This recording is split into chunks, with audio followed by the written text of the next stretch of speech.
دي فراخ مغسوله ومتنضفه. هنحط بصلايه، ورق لورا، وطماطمايه، هننزل عليهم بالميه.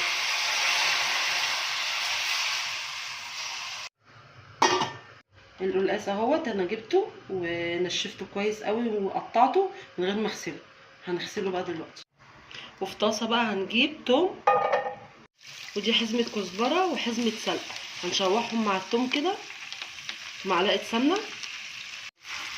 هنشوحها كده في السمنه لغايه ما تدبل خالص. هنحطهم في الخلاط، هنضربهم ومع عليهم كبشه شوربه.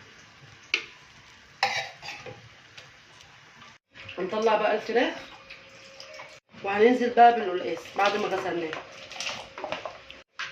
هننزل بقى بالسلق اللي احنا والكزبره اللي احنا عملناهم في الخلاط. ده الرز بقى، هننزل بالشعريه. الشعريه اتحمرت هننزل بالرز.